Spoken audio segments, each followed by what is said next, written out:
Charles Macaulite began life as a concert pianist, a promising young talent, a teenager dazzling crowds in New Haven, Connecticut. Audiences clamoring for encore after encore, local newspapers fawning over the power and fullness of his touch. Truly, a promise of rare success in his future. And now, almost a century and a half later, Charles Macaulite is remembered only as number 837, buried with no name and no birth date in a mass grave along with the remains of 7 other men, all of whom burned to death in a fire back in December of 1919. Welcome to the former cemetery of the Middletown, Connecticut Insane Asylum, more formally known as the Middletown Hospital for the Insane, where graves are marked with numbers instead of names.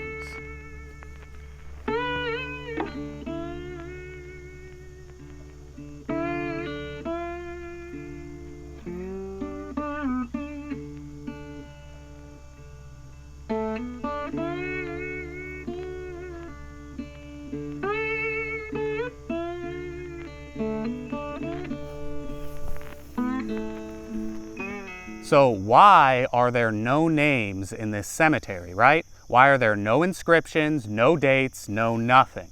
Well, those of you who watched my first video on this cemetery might remember Mr. Michael Kruzewskiâ here, number 189, the perfect man to help explain the history behind all these numbers.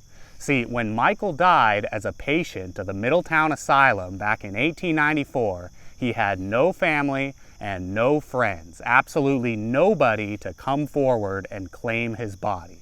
And so, Michael was instead buried right here on the property of the Middletown Hospital for the Insane, with a burial number instead of a name.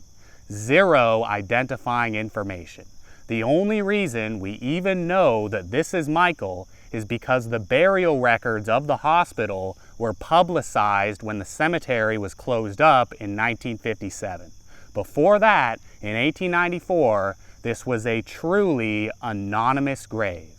And in fact, an intentionally anonymous grave. See, a huge motivator for the numbering system was to protect the patient's family from the stigma of having a relative buried at an insane asylum. So what we have here is over 1,600 people whose names and stories were intentionally disguised. Hundreds of patients who were meant to be forgotten.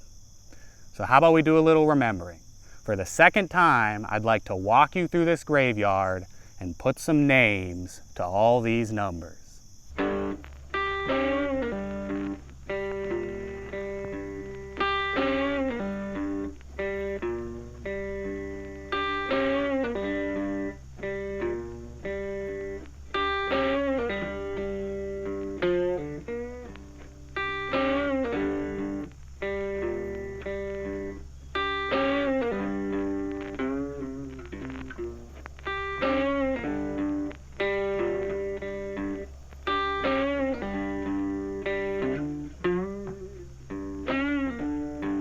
And right off the bat, just like last time, I should warn you that this hospital did have a rather large criminal wing, so some of these patients are going to come off as quite a bit less sympathetic than others, to say the least. Case in point, burial number 1, Curtis Dart, the first patient to ever end up in this cemetery, laid to rest all the way back in 1878. Mr. Dart is here because he allegedly drowned an old woman in a pool of water because she evicted him from her home. Curtis claimed that the crime was actually committed by a couple of the victim's grandsons who were after inheritance money, but the court did not buy that story and instead sentenced Curtis to life at the Connecticut State Prison, where he stayed until 1869. The year in which he was first judged to be officially insane and worthy of a transfer to the Middletown Asylum.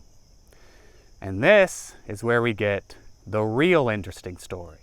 See, Curtis did not want to be moved to the asylum. He fought and argued with the prison guards, screaming and yelling, all sorts of threats and abuse, just refusing to cooperate. So the guards came up with a bit of an unorthodox strategy for getting their prisoner over to the asylum. What they did was tell Curtis that they were actually looking for someone to build a brand new iron fence around the asylum, and that's why they wanted to take him over there. Curtis was going to look over the property and offer his opinion on what kind of fence the hospital might need, and if he wanted the job, a several $100,000 contract was on the table, all ready for him to sign. Which, just so you know, $200,000 in 1869 is just about equivalent to like $4.5 million in today's money. And so, of course, Curtis was all over the deal. He immediately launched into this long speech about all the different types of fences and what material should be used and how he imagined the fence should be placed around the hospital grounds. And before long, there was Curtis Dart outside the asylum, very quickly realizing that he had just been tricked by the officers. According to the local newspapers, as his business partners were leaving the hospital, Curtis yelled out to them that there was no way they were ever going to convince him to take another fencing contract. As you might guess though, not everybody buried in this cemetery is some kind of murderer or villain. There are plenty of sad and even kind of infuriating stories hidden away under these stones, like that of Ann Stapleton, number 614. At one point, a happy wife and mother, according to the newspapers. And then her husband died and one of her children got sick and passed away, and poor Anne just fell apart. In 1891, she was adjudged insane, whisked away to the asylum, and eventually abandoned to history. Her identity stripped away from her, hidden purposefully, all because she needed help in the face of unimaginable tragedy. Number 531, Bernard Colin, is another great example. In 1905, he fell off a railroad bridge, hit his head, and soon after began to imagine that he was being stalked by a group of heavily armed men.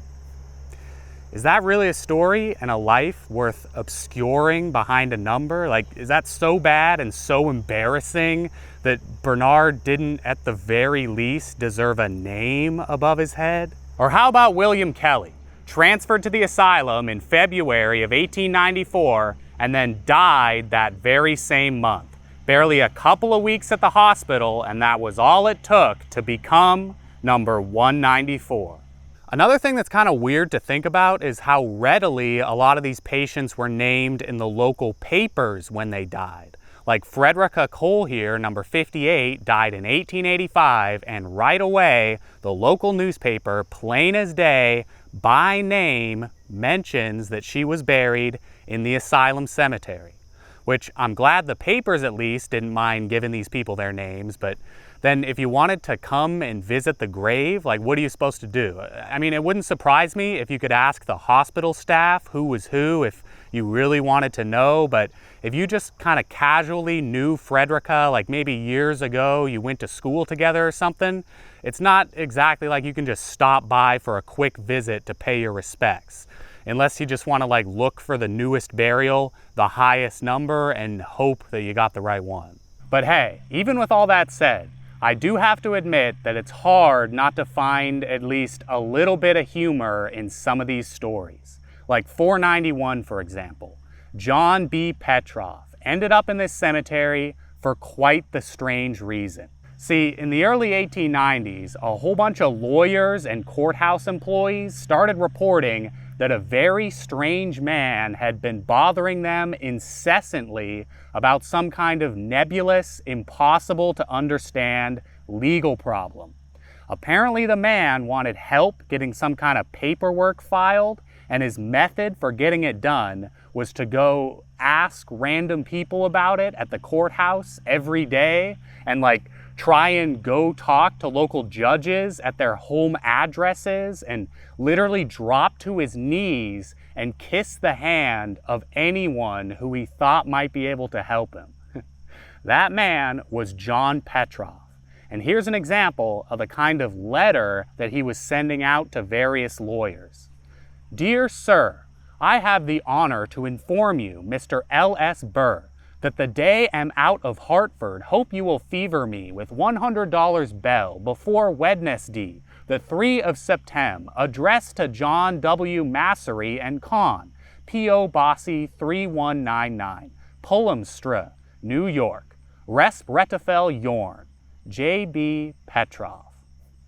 Petroff actually sent that letter to a lawyer down in New Britain, Connecticut, and apparently the day after it arrived, Petroff just showed up at the lawyer's house, totally unannounced, knocked on the door, and when the guy opened up, Petroff just walked straight in with no invitation and started talking about the letter like the lawyer had any idea what he was talking about. And then he asked for a loan of $25, which he did not get, as you might expect. But unsurprisingly, Petroff was really not getting anywhere trying to work with all these lawyers, so eventually he decided to just handle things himself. Try and file the paperwork on his own. So in November of 1892, he walked into the Hartford courthouse, marched right up to a clerk, and proudly handed over his application for a license to kill a man. That was what he was trying to get the entire time. Legal authority to kill a guy that Petroff thought had shafted him on some kind of business deal. And apparently he tried to file this application while he had a loaded revolver in his bag. So I don't know, maybe he was hoping to get his license right then and there and then march out of the courthouse and go shoot the guy that very same day. But hey, Petroff had a peaceful option too. He wasn't a totally violent guy. His paperwork also said that he would settle for the authority to levy a $500,000 fine. That way, he wouldn't have to do any shooting. The strangest part about this whole story, though, is that Petroff didn't really seem all that motivated by the crooked business deal. Whenever he was asked directly by the cops why he wanted to kill somebody, he would just say, "For my health, of course. Killing people will make me healthy and fat." For better or worse, I think that's a story worth remembering. Next, I want to talk about a couple of inmates who died while trying to escape the asylum. The first of which is John Hermanson, number 471, who disappeared from the hospital in 1909 and dove into the freezing February waters of a nearby river. His body was fished out a couple months later when the ice began to break up. William Lutz, number 165, is a similar case. In 1892, William tied all his bed sheets together and tried to lower himself out of a 4th-story asylum window. Unfortunately, the bed sheets didn't hold, and he lost his life falling to the ground. Moving along, here's a pretty interesting case. This is Romeo Cadwell, number 1181, who actually killed another man who is also buried in this cemetery, John Lawrence Coinier, number 971. According to the newspapers, Cadwell had been using a block of wood with some cloth attached to it to polish the floors, and Coinier started kind of nudging him in the ribs for some reason, and then he took a couple of wild swings at Cadwell, and so Cadwell eventually just got sick of it and picked up his wooden polisher and bashed Coinier over the head with it and killed him, just like that. One killed the other, and here they lie, both forgotten. A pair of quietly interconnected, nameless numbers. Next is Patrick Holden, number 172, who spent 3 years living on a farm in Westport, Connecticut, working as a farmhand. Patrick was apparently a great worker and an agreeable, handsome young man, a big-time heartthrob for all the local ladies. Until One day, Patric sadly displayed signs of mental illness and was whisked away to the asylum, where it was discovered that Patric was actually anatomically female, which was a big shock to everyone that knew him. Just check out this one quote in particular from one of the local papers. While Patric was employed at the farm, he always exhibited muscular strength, boldness, and firmness, all traits belonging to the sterner sex. So he was a real man's man, according to the papers. All right, this next one is just kind of strange. Richard Carter, number 779, once stole a ham from an Italian market in Hartford, Connecticut, and apparently the Italian owner chased him down the street, and they got into this like big fight until the cops came and broke it up. And the newspapers, in reporting the event, made absolutely sure to mention that during the fight with Richard, the Italian market owner was screaming out that he would kill him. Next is Charles Tatro, number 336, who I almost didn't want to include in the video because his story is just so convoluted and strange that I wasn't sure I would even be able to do it justice. But I feel like this one is just way too bizarre to leave out of the video. So let me tell you about Charles Tatro, a career criminal all throughout the back half of the 1800s. I found record of Tatro stealing an accordion and stealing a whole bunch of clothes and leading a gang of horse thieves that he had named the Champion Rope Walkers. Like, he and his fellow thieves used to literally wear badges that said that while they were stealing horses, and the papers even referred to Tatro as the Champion Rope Walker when he was arrested.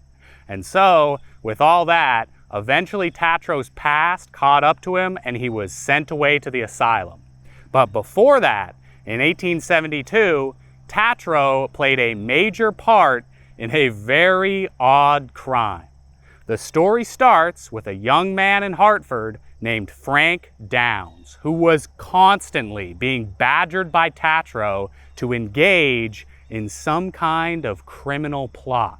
See, every so often, Tatro would just walk up to Downs completely out of the blue and start explaining some kind of scheme that he wanted Downs to join in on.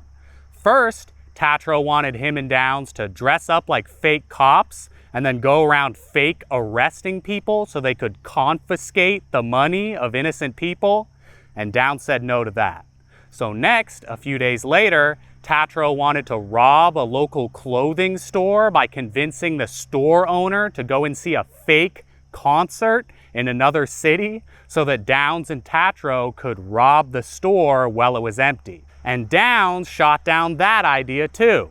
So a few days after that, Tatro came back to Downs with a scheme to rob a jewelry store. And again, Downs said no. And so next, Tatro wanted Downs to come with him and rob a little building where payroll money was stored for some local drain pipe installers.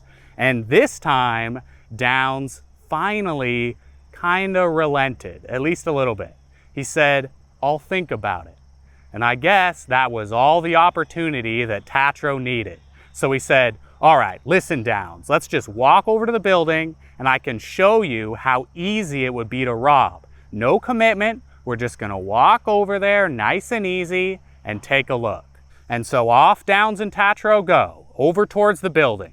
And when they get there, they just peek through the window for a second, and Downs immediately notices that this is actually a clothing store they're looking at, not somewhere where a bunch of money for pipe fitters would be stored. But before Downs could even do anything about it, Tatro just wrapped a handkerchief around his hand, punched out the store window, and literally shoved Downs into the store.